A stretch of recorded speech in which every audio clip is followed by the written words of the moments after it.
Hi, this is Sepha Kirshblum, and we are back in King David's Diaries. This is the 10th of the Shirim, or the second since Pesach, and it is Sunday, May 11th, so they're celebrating Happy Mother's Day, and we can jump right back in to David.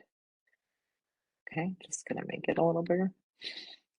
Okay, so a quick recap on last week and where we are in both David and Shaul's dynamic and relationship and story. Right, we saw over the last many weeks that Shaul took whatever jealousy and fear of losing the Malucha to a whole new level of wanting David dead from the perspective of almost convinced himself. And when I say almost, I think he really did convince himself on these conspiracy theories that David was out to get him. And David was doing all of this to manipulate and was going to kill him if he didn't kill David first. And therefore did anything and everything in his power, including rally his troops literally to go kill David. And we saw two specific instances where he got to the place David was, but David found him first. And in both scenarios, David had the ability, the time, the wherewithal, every opportunity to take Shaul's life, but spared him. One, to prove that he had no intention of hurting Shaul, but even more significantly, he felt that he would never take the life of the Mashiach Hashem, that Shaul was clearly chosen by God, and whatever stuff that they have, God would take care of that, and God would ensure retribution, but that wasn't going to be on David. That David it wouldn't be his hands or his army that took the life of Shaul. That would be up to God. And in both instances, he was able to show Shaul how dedicated he was. He had proof in both scenes that I could have killed you and I didn't. Not only you're welcome, but try to believe that I have no interest in harming you. But we saw at the end of last time, right at the end of the last shiur, that Shaul acknowledged it, he internalized it, but that doesn't mean it'll be long lasting. That David heard Shaul promise him, oh my gosh, I'm so sorry, you are right and I'm wrong and I won't chase you ever again and I'm not going to come after you. But David internalizes this and says, I believe you in this moment, which is why I'm going to hand you back your sword. But I don't believe you can hold on to that, right? I believe this is a moment, literally, of clarity and of devotion. And I don't think it's going to stick. And I can't depend on it sticking. So he knows he has to continue living on the run.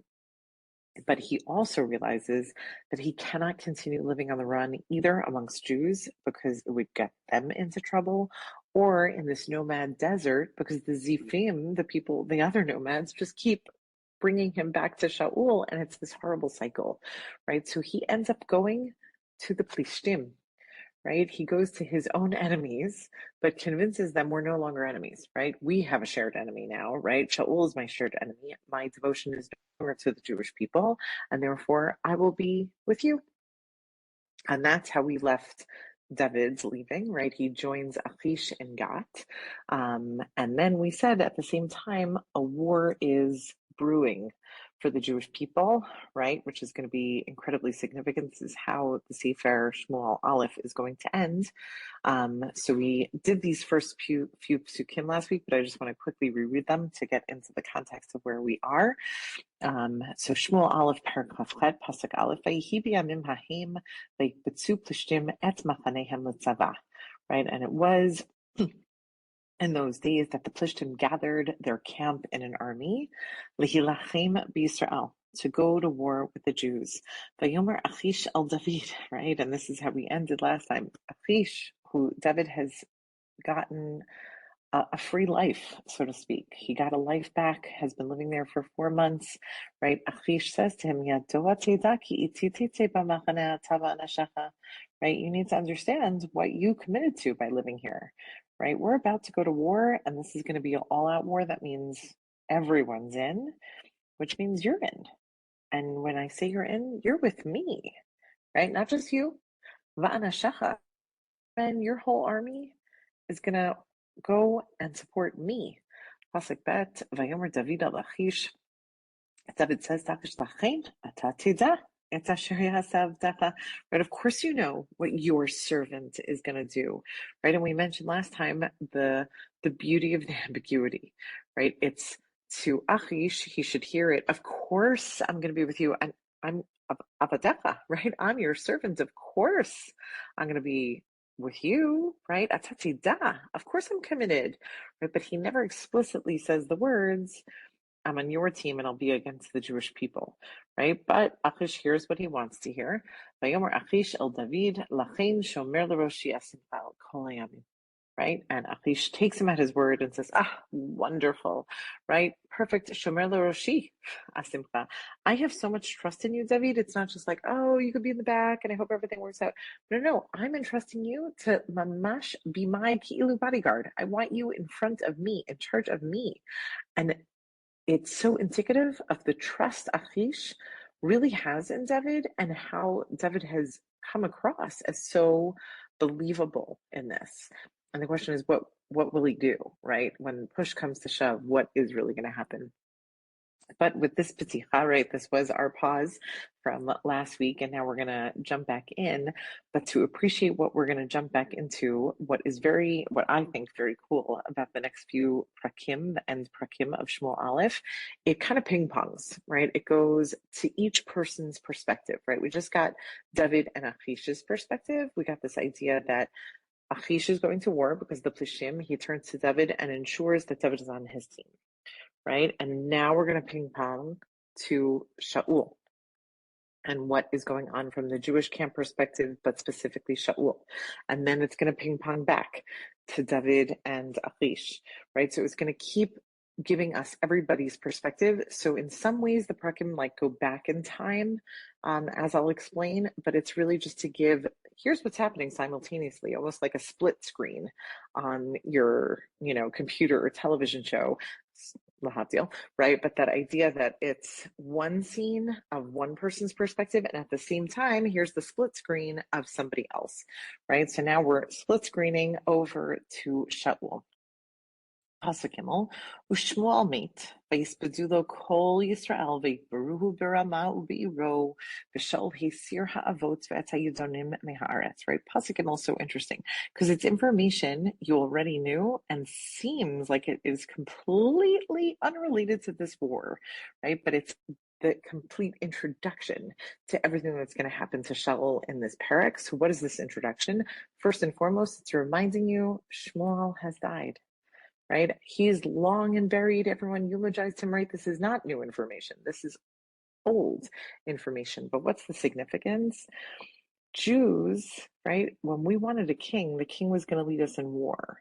But as we saw with Shaul, the whole significance of a Jewish king is that he doesn't make his own choices. He's not there to think on his own of a great plan, right?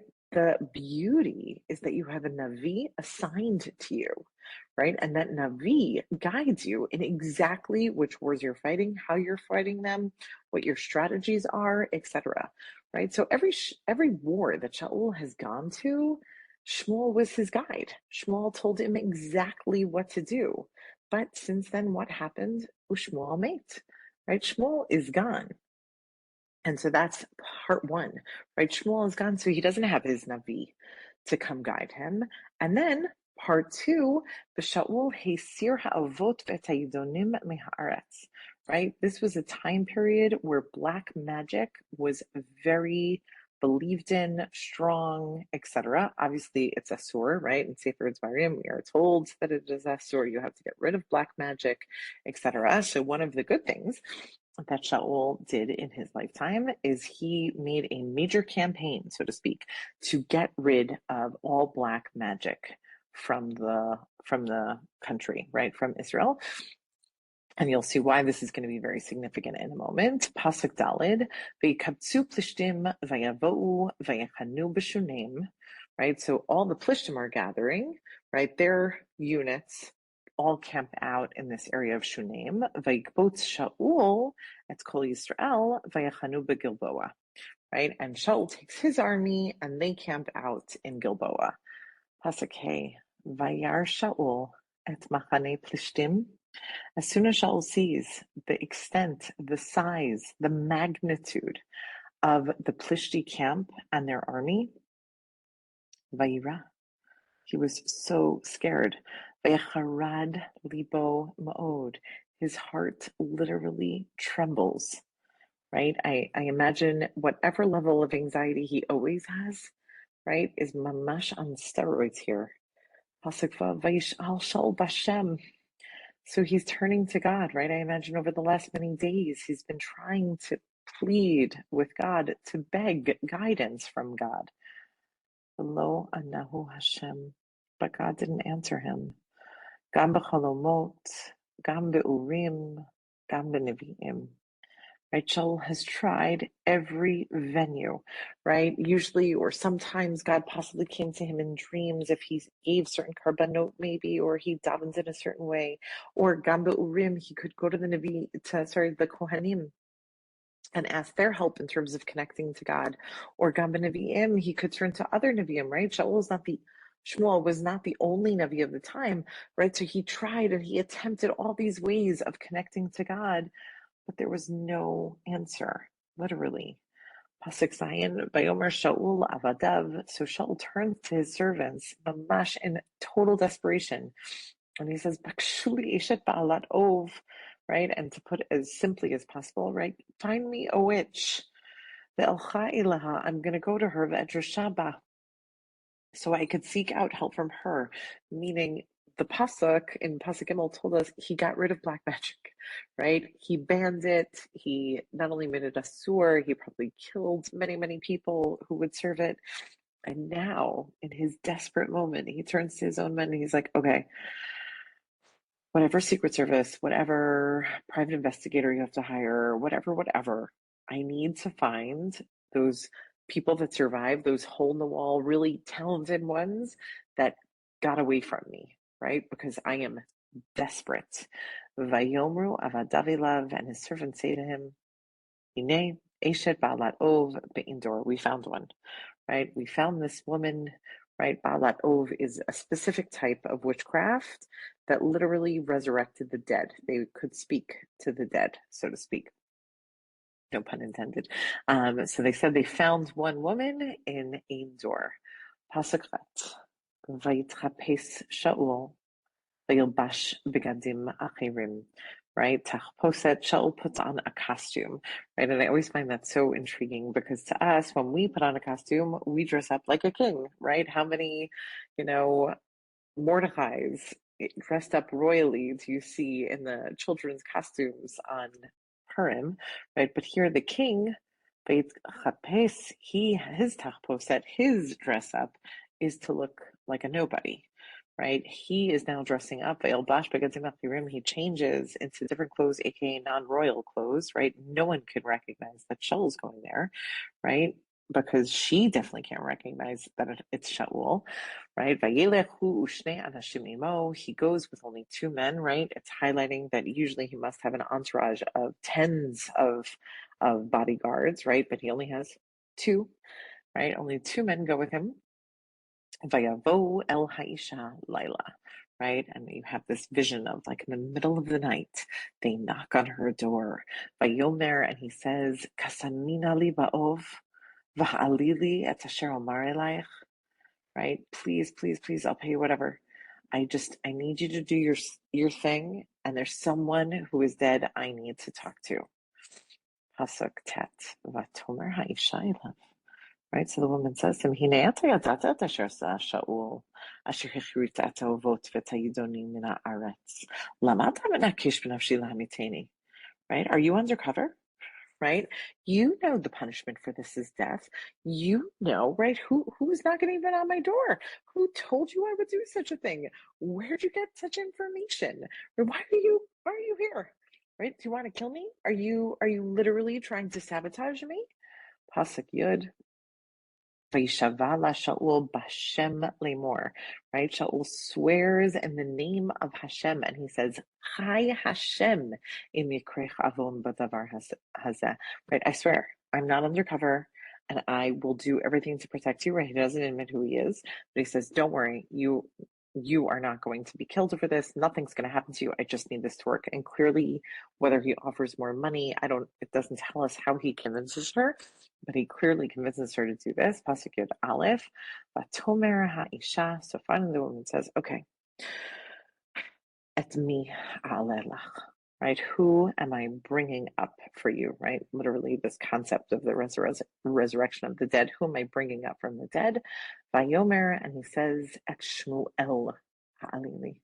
I need you to bring me Shmuel. Okay? Pasuk Yud Vatera ha'isha et Shmuel, right? Obviously, the psukim don't tell us details, what magic she does, what she does, right? But clearly, all of a sudden, she sees Shmuel, vatizak bekol gadol, and she starts screaming. Vatomer Aisha el Shaul more, and the woman says to Shaul, Lama remitani ata Shaul, right? Oh my God, how dare you?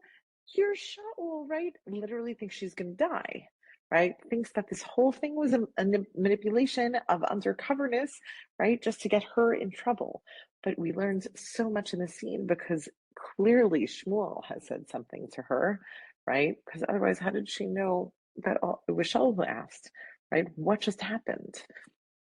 Right? So clearly, literally, something happened, or she saw something, or she heard something from Shmuel calling Shaul out on what just happened. Pasuk Yud Gimel, Vayomer lahamelech al tir'i, right? Now, it doesn't call him Shaul, the king, right? He's acknowledging who he is, and he says, no, don't be scared. This isn't about you. But Mahra'it, right? I'm desperate. What do you see? How do I know this is true? How can I believe you? What's going on? Vatomer Haishal Shaul. The woman says, Elokim Ra'iti Olim Min Haaretz, right? There is something godly coming up. Meaning, whether we believe in magic, not magic, right? There's the debate of the Mefarshim. Is this a hallucination? Is this reality?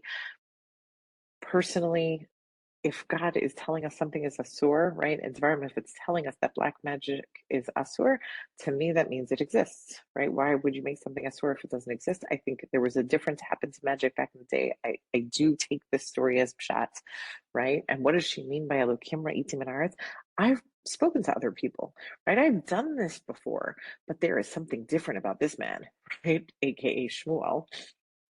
Pasuk Yudalad by Yomer La, right? And Shaul says to her, Ma ta'aro, right? Describe him.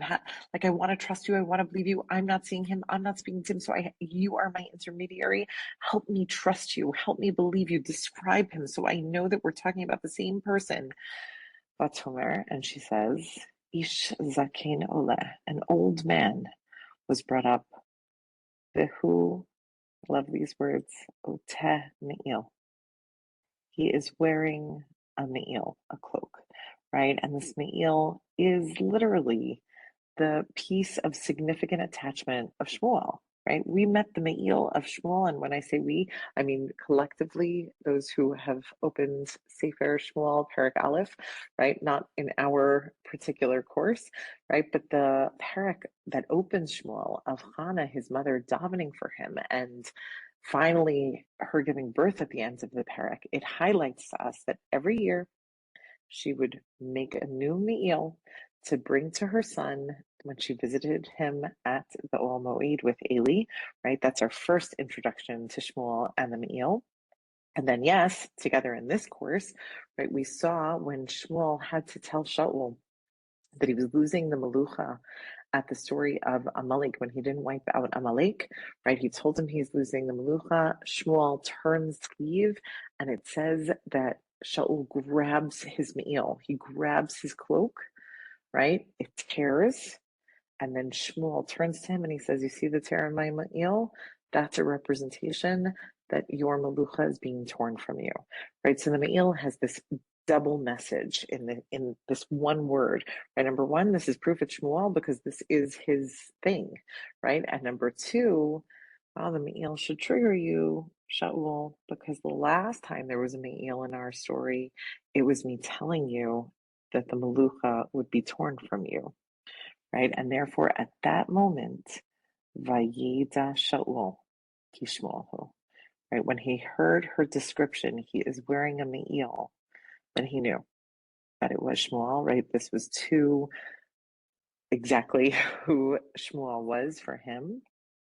Vayikod apayim, arza v'yishtachanu, and he bows down. Right? So clearly we're now at almost like a calm of this intensity of the scene for him now to be able to hear from Shmuel. Pasuk Tetvav, Vayomer Shmuel el Shaul.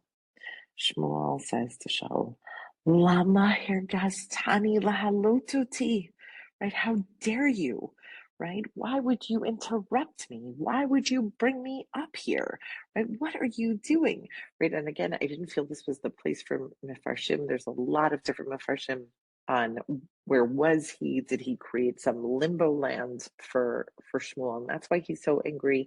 But I think the heart of the story is mamash, this pshat. First and foremost, Shaul's so desperate to speak to God that he's calling Shmuel up in this way. And then Shmuel clearly annoyed at this concept that he's being brought, which we'll see even more than just this line. Why'd you bring me here? Right? Vayomer Shaul. So Shaul says, Harli ma'od. Right? And your heart breaks for him. Right? I'm in so much pain. Plishtim nilchamim bi. The Plishtim are fighting with me. Ve'elokim sar me'alai. Right? And the true definition of feeling total alone. Right? I'm in pain because I'm scared.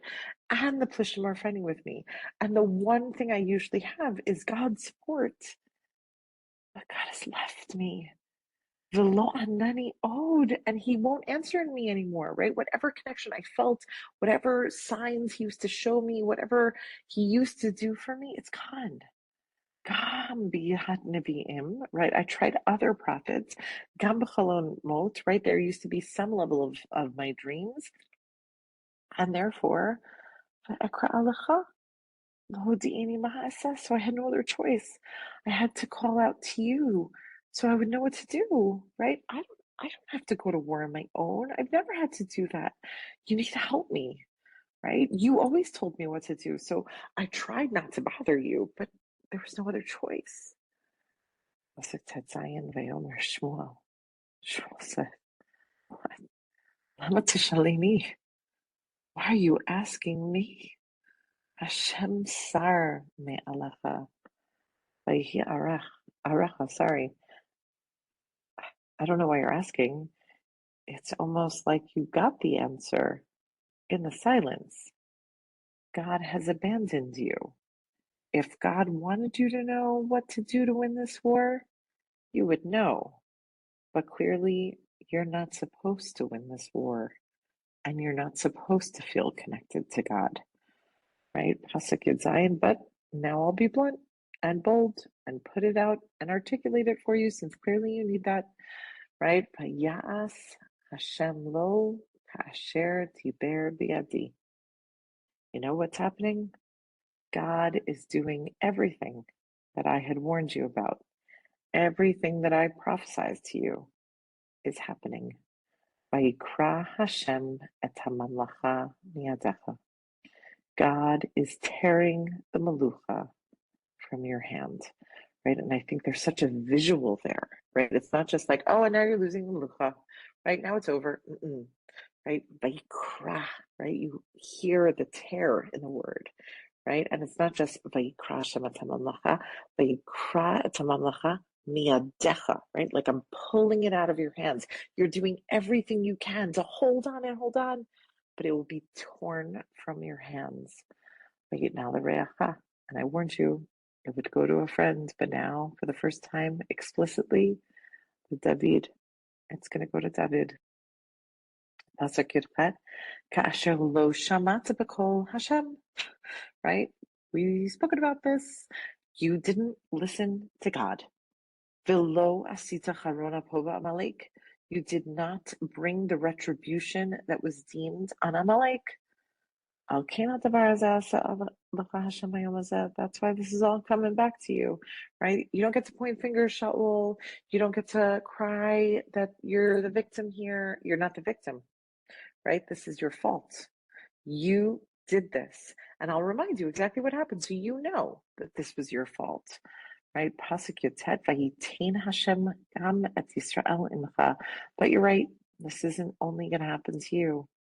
right? God is going to give the Jewish people over, biyad Plishtim, right? You're going to lose this war, not just you, the nation will lose bitterly. Umachar, and tomorrow, ata ubanecha imi.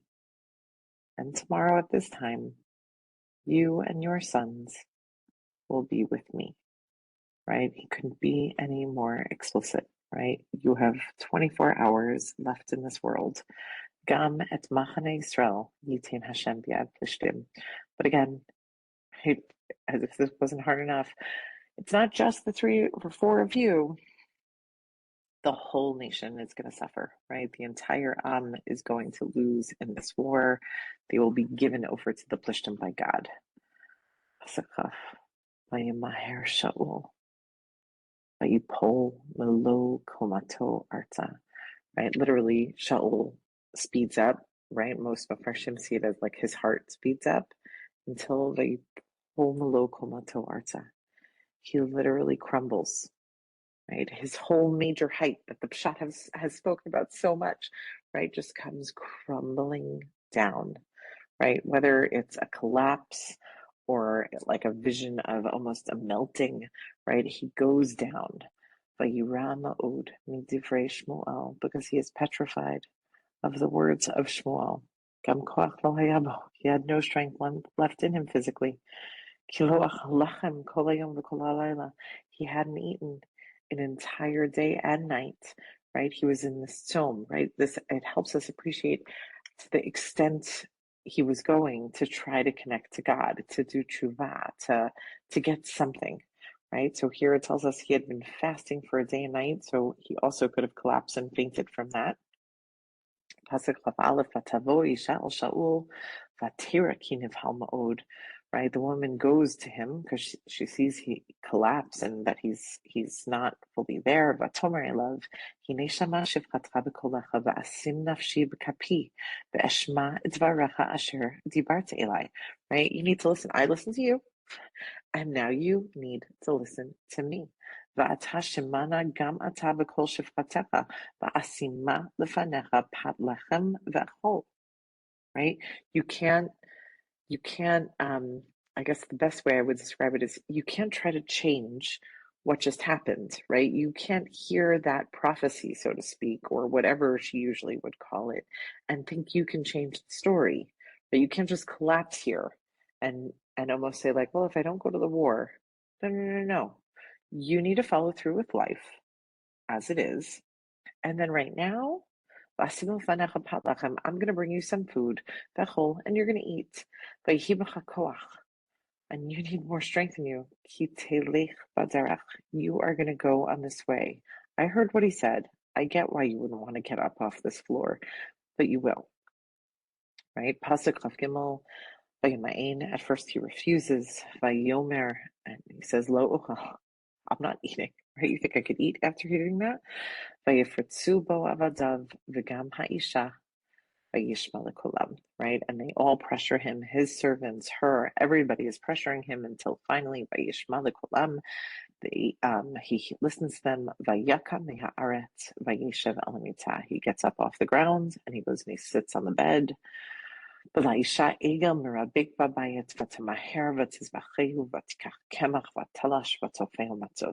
quickly prepares a meal.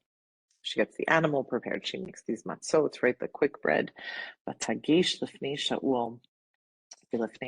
She approaches and brings the food before him and his servants. And they eat.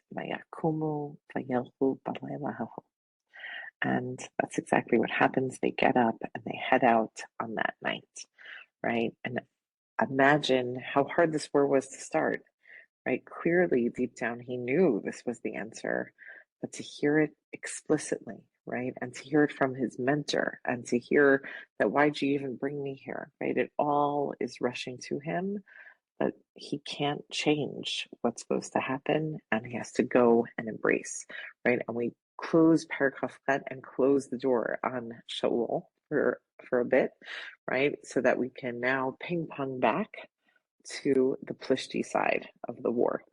Can I just ask a quick question? In Please, Perek please. Tet Zion, it says Vayhi Arech. What does that mean, Vayhi Arech? In which pasuk? Say it again. Tet Sorry. Zion. Tet Zion.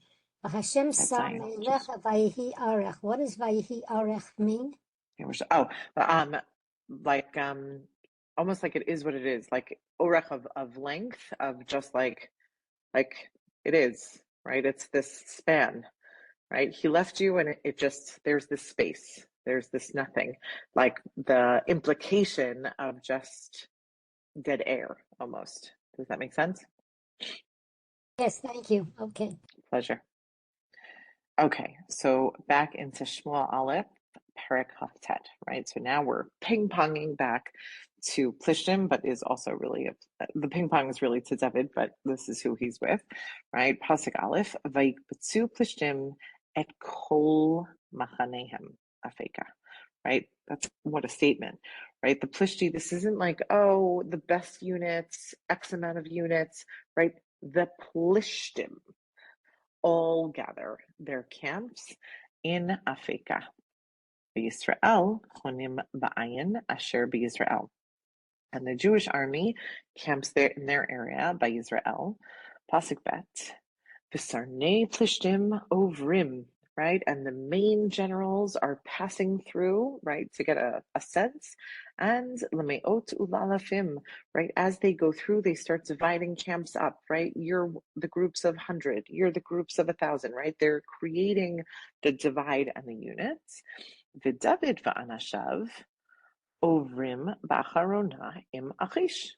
Right? David and his men are still there, and they are in this back group with Achish and Achish's men.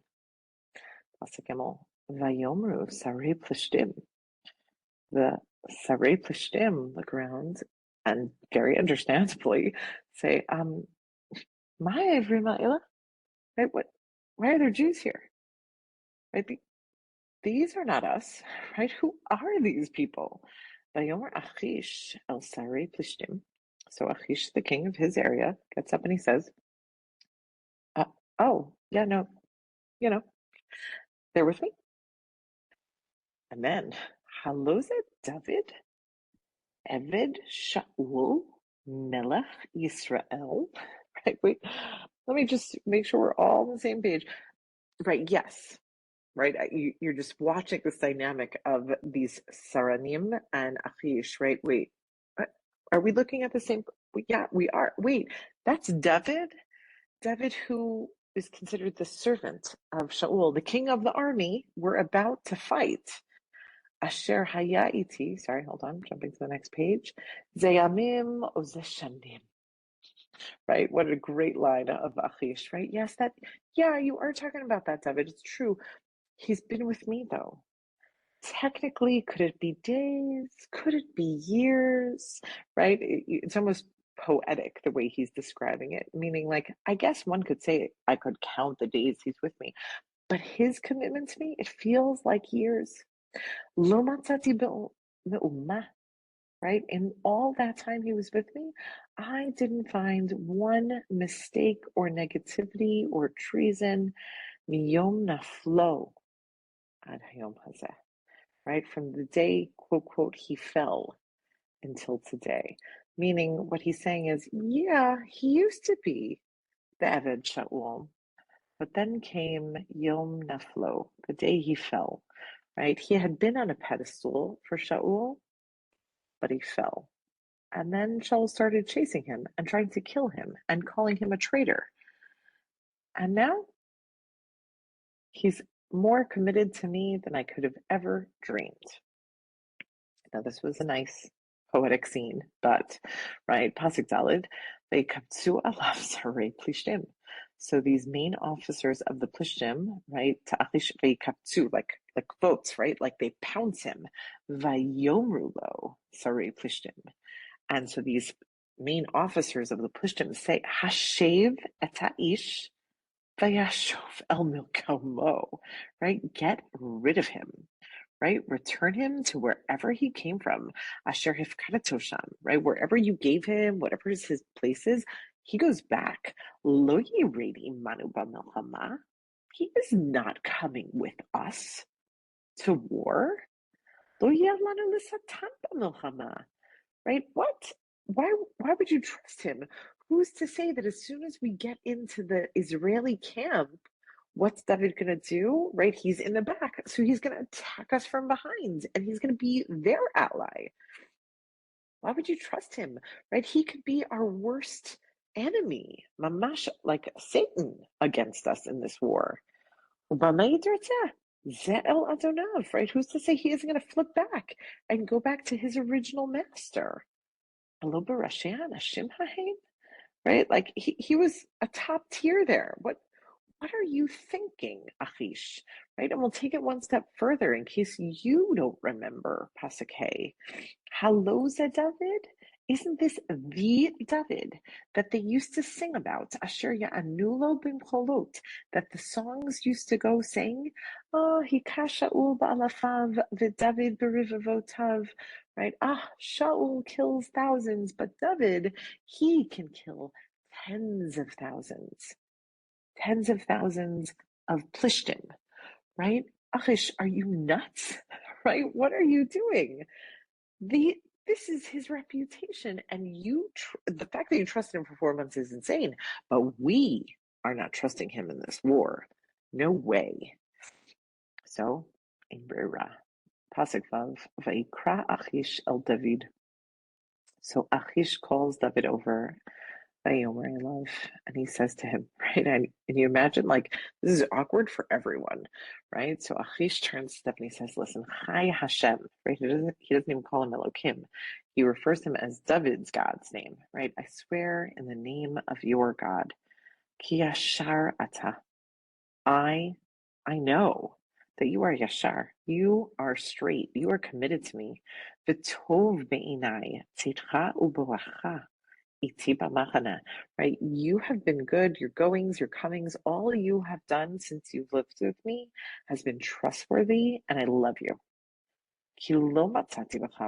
I never found a single mistake, flaw, rejection, anything. From the day you showed up until today.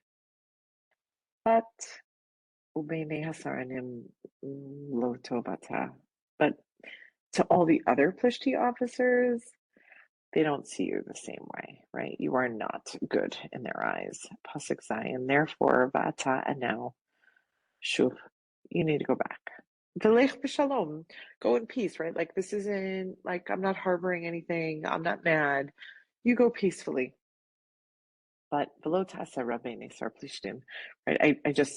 I can't do this, right? I can't balance the Plishti officers and you. It's just going to get ugly, and there's no reason. I think you should just go home. Right now, we're looking at this and we're saying, oh my God, literally, David, you hit the jackpot, right? God couldn't have orchestrated this any better, right? You convinced Achish that you would support him. And then you would be stuck between a rock and a hard place in those moments when you are in a battlefield and there are Jews in front of you. And what are you going to do?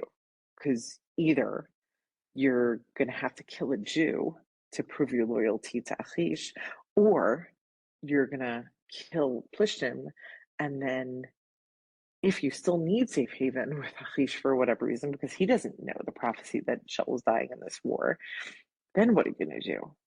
Right? So this is the definition of best case scenario, right? But David is still a little bit torn and is still confused as to what exactly is going on. So, Pasuk Ched, Vayomer David al Achish, David responds to Achish and says, wait, wait, what? But I've been so committed. Why are you doubting my commitment? Why are you not trusting me? Right? But at the same time, he has to be saying this, because if he didn't, then I imagine Achish would wonder, oh, is this what you were hoping for? Is this why you committed? Because you thought you could get out of it, right? There's so much psychology and so much reverse psychology going on here that everyone is playing on so many teams. You can't necessarily even know what anyone is for sure thinking. right? So he says, I don't, I've been so good. Ki lo avo v'nilchamti ba'yivei adoni hamelech, right? You are my master. I would fight whoever your enemy is. I'm in this. Pasuk said, Vayan Achish, but Achish responds, Vayomer el David, and he says to David, Yadati. No, I know. I trust you. Ki tov ata be'enai. You are good in my eyes. Kim malach Elokim, right? Wow, right? Like an angel of God. Achsare Plishtim amru lo ya'aleim anabamachla. It's not me, David, right? It's all of them. They're the ones negating you and saying you can't come. Therefore, pasuk vata hashkem baboker. You want to sleep here tonight? You don't want to rush out? You feel like I'm pushing you? Okay, all right. You can sleep here right now. But as soon as morning comes,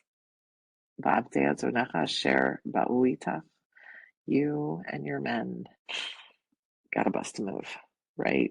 You don't want to travel tonight? That's fine. But by daybreak, you got to be out of here. As soon as day breaks, right? As soon as light is out, you guys need to go. Pasuk alef, Vayashkim David hu va'anashav lalechet baboker lashuv el eretz Plishtim. That's exactly what David does. He and his men get up the next morning to head back to the Plishti camp. Plishtim alu Israel, and the Plishtim at that moment continue forward towards Israel, where the Jewish camp is encamped, right? So we separate here David from the Plishti war, which is why the ping pongs are going to go now in three ways, right? Because we're going to go into Perek Lamed and we're going to continue in the story of David, but he's no longer in the Plishti war. So we're continuing in time this way with David, but we haven't seen what's going to happen at the same time in the war, right? So just to appreciate what's going on. Perek Lamed that we're going to start, and hopefully we'll be able to get through it tonight, to me is one of those incredible prakim that not just hindsight is 2020, but is that reminder that sometimes in life what feels like the worst thing is really God protecting us in every way, but we're not always blessed to be able to see it. But you'll understand what I mean soon. So we're going to jump in now to Perek Lamed. Pasuk alef. Vayihi bevo David va'anashav Tiklag b'yom hashlishi. Right, and this is the narrator talking. This is not yet the perspective of David and his people. This is just the narrator. It took 3 days for them to get back to their camp in Tiklag.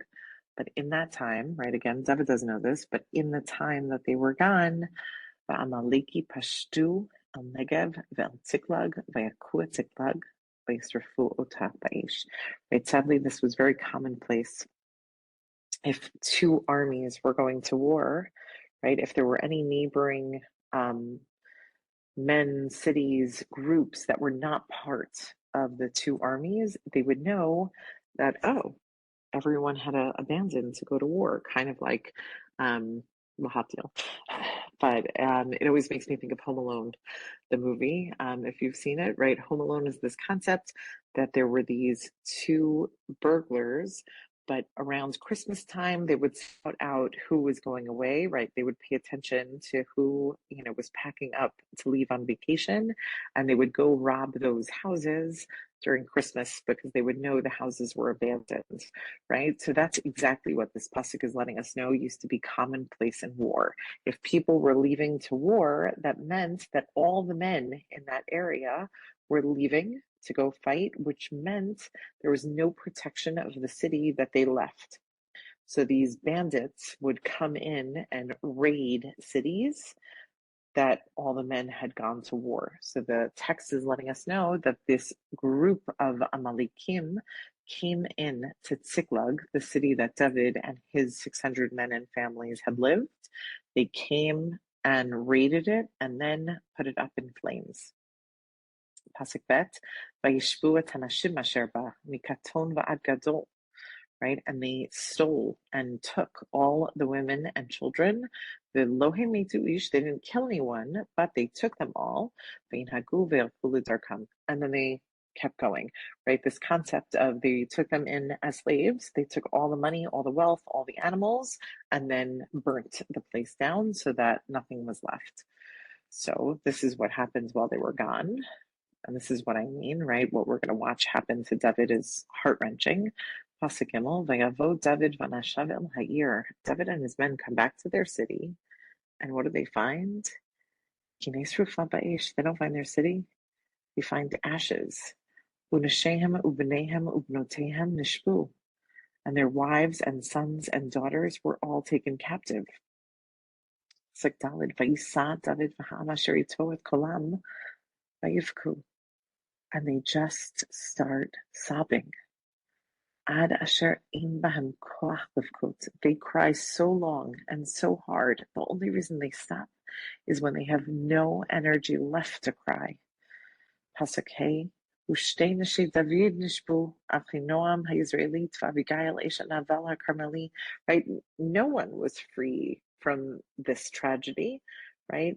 David's own two wives, right? It's not like he was living above everyone else and had a different reality. It was his reality too. His two wives were also taken.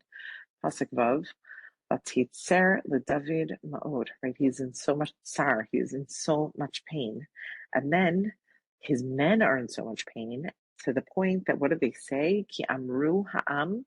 His men say lisaklo. They want to stone David to death. Ki mara nefesh kol ha'am, because they're so bitter and so broken that there's no more rational thought. Ish al banav al banotav, they are just broken over the loss of their children. Vayitchazik David b'Hashem Elokav. But where does David turn to get chizuk? Where does David always turn for strength? To God. So what happens? Pasuk Zayin, Vayomer David el Evyatar haKohin ben Achimelech. At that moment, David turns to Abiatar and he says, Hakishana li ha'ephod. Bring me the ephod, right? I need to talk to God. Vayagish Abiatar ephod el David. So, does as he is told. Abiatar goes and gets the ephod. Pasuk Chet. Vayishal David b'Hashem lemor. And David asks God specifically, Erdof acharei hagedur hazeh va'asigenu. Should I chase them? Right? Should I leave now and try to catch up to these bandits? If I do, will asigenu? Will I capture them? Will I reach them? Or like was this 5 days ago and I'll never catch them, so to speak? And Vayomer lo, and God responds and says, Ridof, you should go chase them. Ki hasig tasig v'hatzel tatzil. Because you'll not only catch up to them, but you'll be able to save everyone. Pasuk Tet, Vayilech David hu v'shish me'ot ish asher ito, vayavo ad nachal habsor v'hanatorim amadu. Right, so he and his 600 men, right, they are charged and they head out to chase these bandits, and they get to a river. Now, very often that's like a breaking point, right, because it's a different commitment when you have to literally swim across and commit to keep going, right? So they get to the standoff point. Pasuk Yud. V'yirdof David hu v'arba me'ot ish, right? 400 out of the 600 join him. V'ya'amdu matayim ish, asher pigru me'avor et nachal habasor, right? 200 of his men are not willing to cross over this river, and they don't go, right? They're not as hopeful, they're not as positive, they don't believe it would help, and they don't think they can do it. Pasuk alef vayimtzu ish mitzri basadeh. While they're on their way, all of a sudden they find this Mitzri man lying in the field, aka totally fainted and unconscious. Vayikchuo toel David. They bring him to David. Vayitnu lo lechem vayochal vayashkuhu mayim. Right? They bring him water. They bring him food. Pasuk Yudbet, Vayitnu lo pelach tvela ushmei tzimukim, and they bring him sweet things like very sugar-dense things. Vayochal, he eats, vatashav rucho elav, and all of a sudden he has like life back in him, right? Clearly he was mamash dehydrated and fainted in this field, but they have brought him back.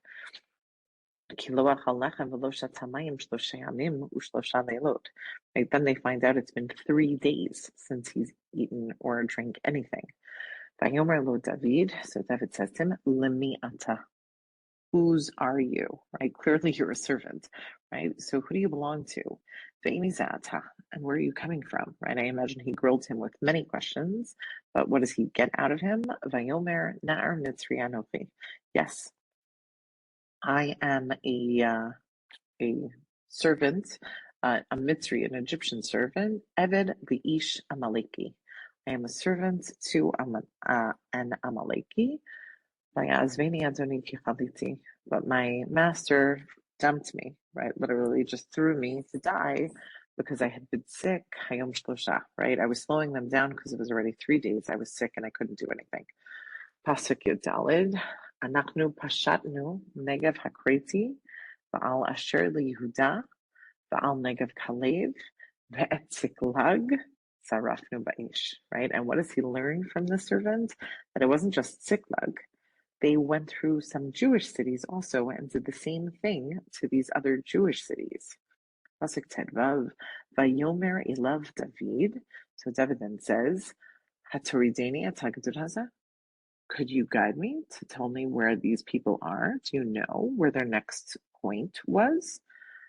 Vayomer, right? Clearly he's had enough sugar and he's back to himself, right? What does the servant says? I could give you that information, but Hishavali Be'elokim, I need a swear from you in the name of God. Number one, Im Timiteni, right? I don't give you information for you to then kill me, right? Or the Im Tiskareni Biaradoni, right? I need you to swear to me that I'm not going back to my master, right? You don't get to kill me, and he doesn't get to kill me, aka I go free, right? But if you promise that, then I'll bring you to them. I know exactly where they're going, but I need a promise first. Right? Very fair.